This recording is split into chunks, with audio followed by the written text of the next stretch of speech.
And hello, everybody. It's Linda Morrison here from AgelessBody Formula and Ageless Business. This is the Art of Listening interview series, which I'm just absolutely loving and been inundated with people whom have wanted to come and be a part of it, which really humbles me.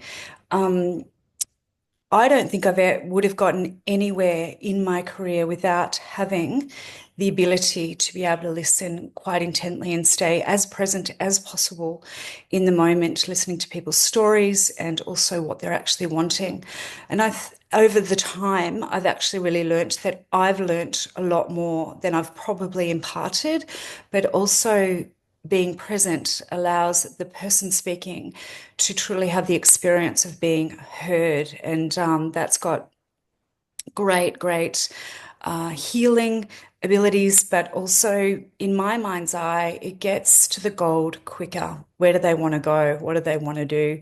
And by actually having that experience of being heard, they get to really understand their thoughts and feelings. They get them out in the open with a trusted person.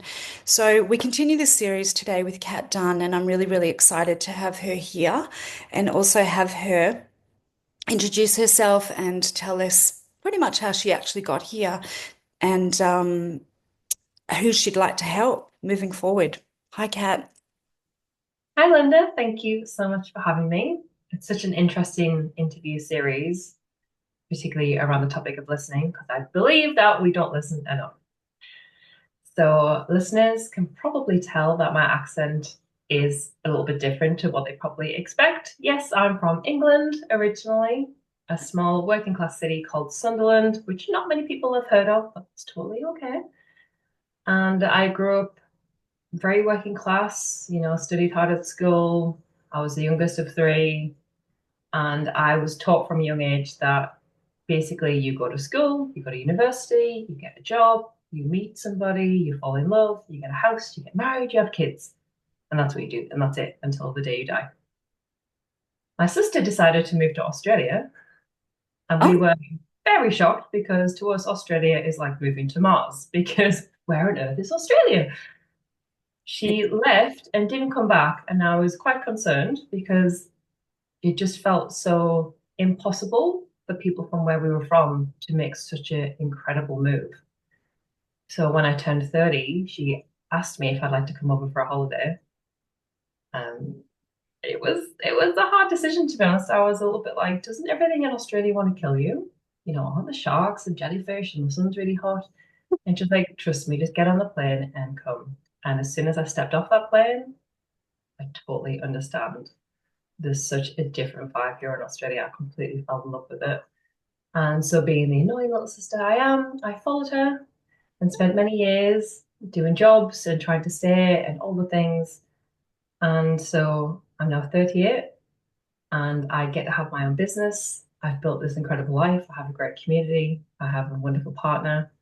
It definitely wasn't easy sailing. I went through a lot of trauma, a lot of abuse.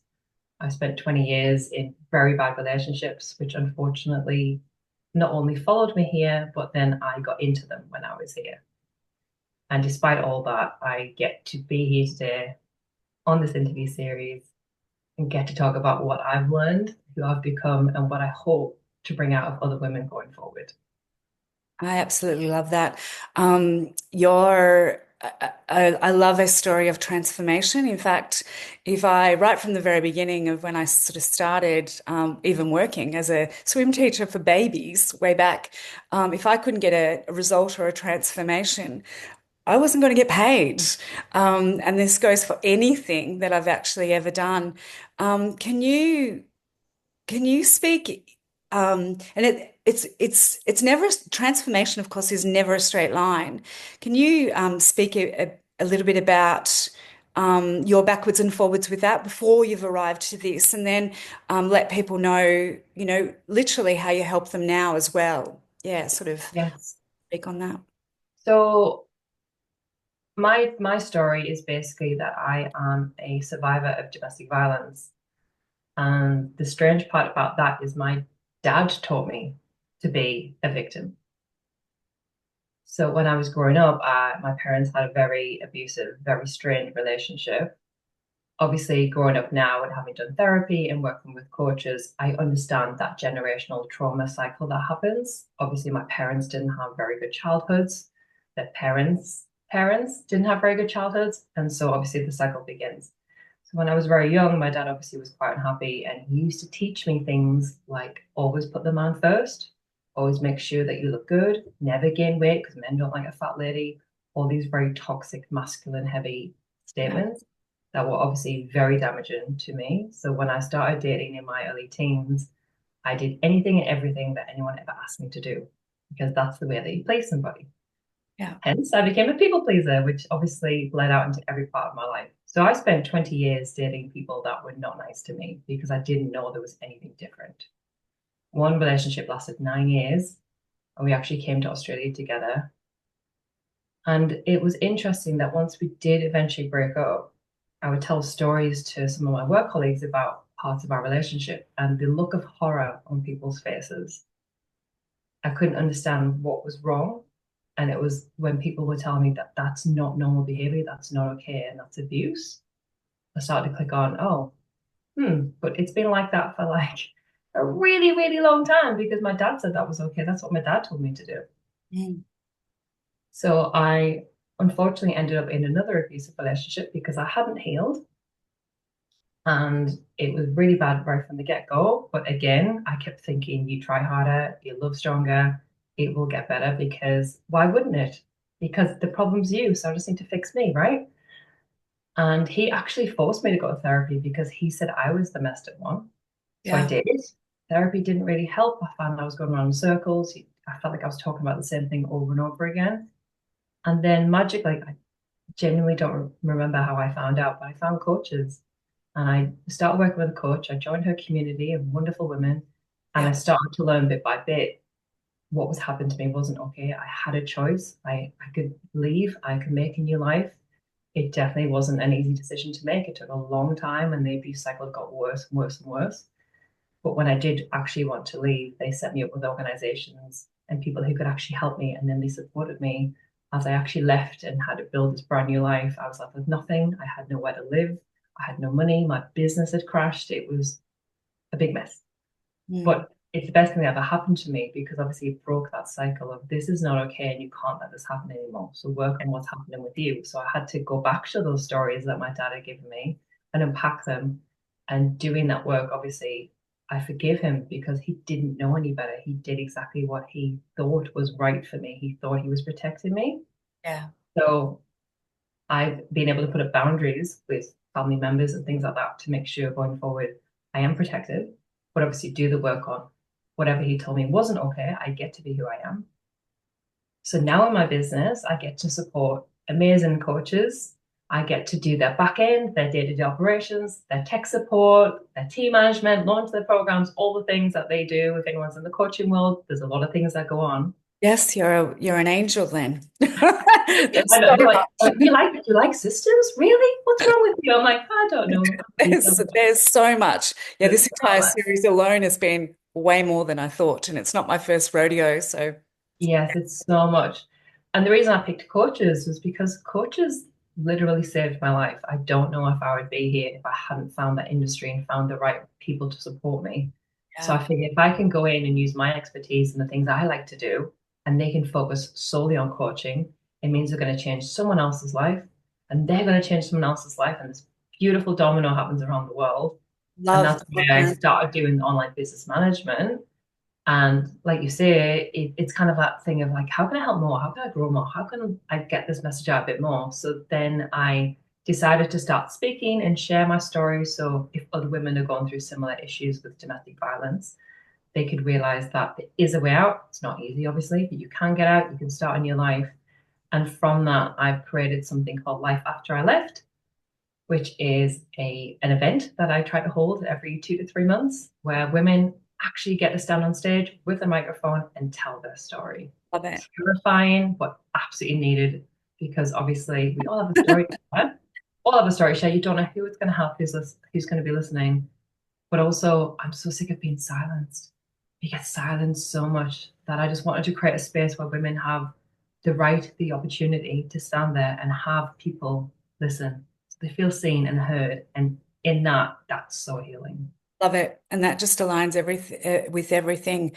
I'm a little bit older than you, and I've got to say, had similar but different messages, not, certainly, but the messages I got growing up, lovely families, act like a lady, sit properly, keep still, hush hush, be quiet. If you're not going to say anything nice, don't say anything at all. Um, don't be boisterous. Act like, that whole thing. And of course, I was a, athletic child, and I also had something to say. Um, but it took me until I was really 40 to say it. Yeah. So, and then of course, um, you've got to, there's still a way, like, don't say it like that, it's too masculine. And a lot of the, because I teach business, have done in the last 10 years, because I was asked to, like, I had such success in my online businesses, I was asked to. So then I created a whole, how did I get here kind of thing, system. But in that, many people said things like, because I mainly work with women, I'm happy to work with men as well, but I work a lot with women. Um, Sales is masculine. Standing on stage is masculine. Speaking out is masculine. I'm like, is it? I think communication and good communication and getting to the gold quicker is actually really quite a creative feminine thing. But that's just me. Maybe I'm different. So isn't it interesting that there's a real, there's a lot there um, for women, whether they've had horrible times with domestic violence, or just these subtleties of how we're meant to be or grow, or what we're meant to say or not say. So it's no wonder there's a challenge to get the career you absolutely deserve or want, still now. Yeah, I mean, obviously things have come forward for women. It has changed a little bit. We have more rights and more freedom. And I even feel like the pandemic taught a lot of women that they're able to do things they didn't think were possible. Like I have my business because of the pandemic. I'm obviously wish it didn't happen, but there's a very, very tiny silver lining that a lot of women were able to start businesses, control their own money, control their own future, control their schedule. But Yes. if people think about, Barbie, for example, the Barbie movie, hugely, hugely popular, did very well, beautiful Margot Robbie. That speech during it where they're like, women, like, don't be too, yeah, be thin, but don't be too thin, be fat, don't be too fat, be sexy, but don't be like, it's a thing you cannot win. You cannot win, and it's across every industry, it's across every part of life. If you're a mother, if you're single, if you're 40, if you're 20, you cannot win. And I feel like the quicker we learn that, then the rules go out the window. We can do whatever we want, and it's scary, and society will push against us. And some women are still in competition and not in collaboration. But if Yeah. you find out who you really are and stick to it and ignore all the haters, so to speak, you Yeah. will live a much more fulfilling open life. Yeah. I look back at my 20s and like the generation Australia now are definitely more switched on. The women are not that interested in finding a partner. They don't really drink. They want to travel. They want to start their own business. It's amazing. My 20s in England, wow, what a mess.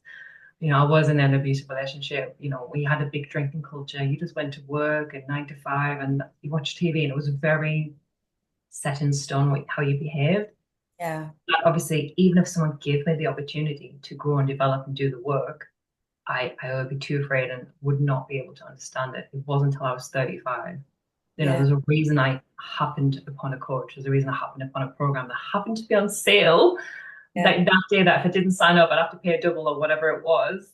Yeah. I was ready. And I truly believe if you believe in the universe or God or any religion like that, anything that gets you through the day, you have to understand that it's going to align for you the way it needs to. Obviously, I'm not saying that anyone should be abused in any way, shape, or form. If that's happening, that should not be happening, and I'm so sorry. But in my opinion, from my experience, there are things I've learned from it that I couldn't have learned if I hadn't been part of it.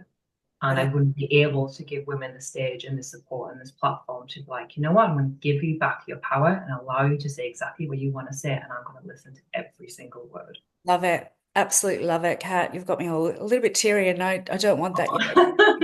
I'm going to be doing lots of interviews today, but I would have to agree with you about just that little bit that you said about women in their 20s. I have a daughter who's a 25, turning 25 this year in 25. So that makes it really easy maths for her mummy to keep up with. But she's just got back from London and also at 15 went for an overseas exchange for a year. And so she already has said yes to and lent into adventures that I wouldn't have had the confidence to do at that time. I like to think I would have, but actually I didn't. I didn't want to leave my mummy for that long.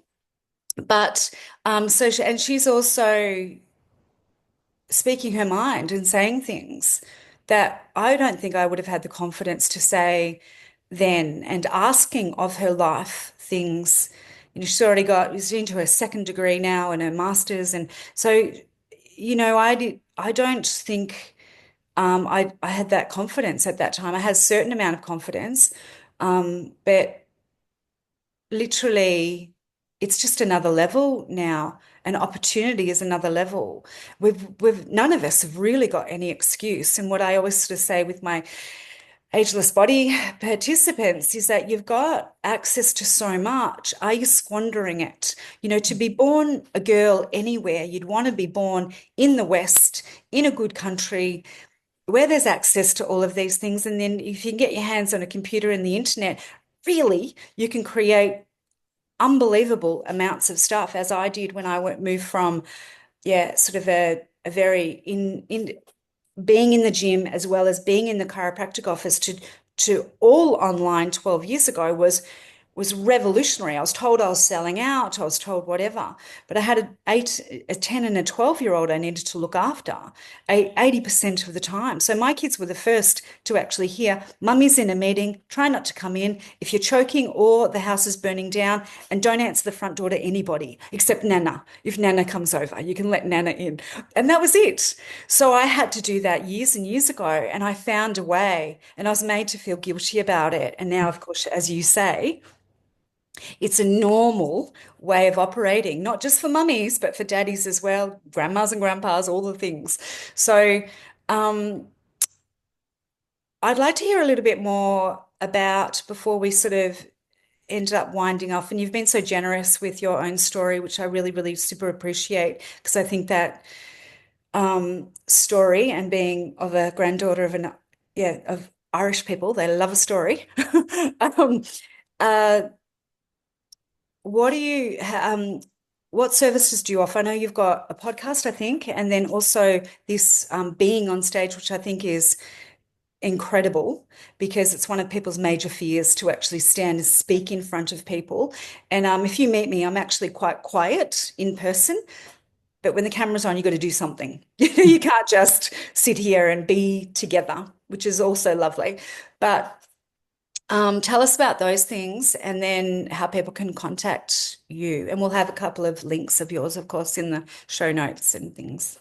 Absolutely. So I am an online business manager, which confuses people a little bit. Basically, I manage your business for you so you don't have to. And I work usually with coaches and creatives. So within that, I offer ongoing retainers. So we have someone side by side, for as long as they need. I do one-off projects. Maybe if you want some particular software set up or particular process outlined in your business. I also do one-off calls. So if you just really want to nail out one problem or set something up in a really quick amount of time, I've got that. So that's my OBM business. Right. And the other side of business, which is more passion project right now, but obviously I'm just as enthused about it, is I have my Life After I Left events. The next one is on the 20th of February. So come to that. It's in Rabin in Melbourne if you're around. And I'll probably hold the next one in Definitely. around. Yeah, awesome. The next one will be about May time. So I think every 3 months I'll probably hold them until they're so popular. I have to have them every month, which would be amazing. Right. And yes, so exciting news, which I haven't publicly announced yet, is there's so many women who want to share their story and I want to give that platform to that I'm going to make it into a podcast. So keep your eyes peeled because that will be starting at some point. And my name is Cat Louise Dunn, Cat with a C, and that's across everything. So all socials and my website is Cat Louise Dunn because Cat Dunn was taken, so I use my middle name, so I'm Cat Louise Dunn across everything. Excellent. Excellent. Thank you so much, Kat. I really, really appreciate you being on the Art of Listening series. It's been a delight to me, and I don't know when I came up with this idea, but it was only about November. So I'm really pleased for it. And um, most the reasons I came up with were actually quite negative. I was just sick of the short form, high impact kind of thing. And I'm like, oh, what is this and who is this person? It's all starting to look the same and sound the same, and they're pinching from everybody. So this is obviously you've got your very unique way, and that's what is being shown in each of these interviews. So you've definitely given people beautiful, beautiful taste there. And I've only got more questions, but that's just me. Thank you so much, Kat, for being with us. Thank you so much for having me. Thank you, everyone.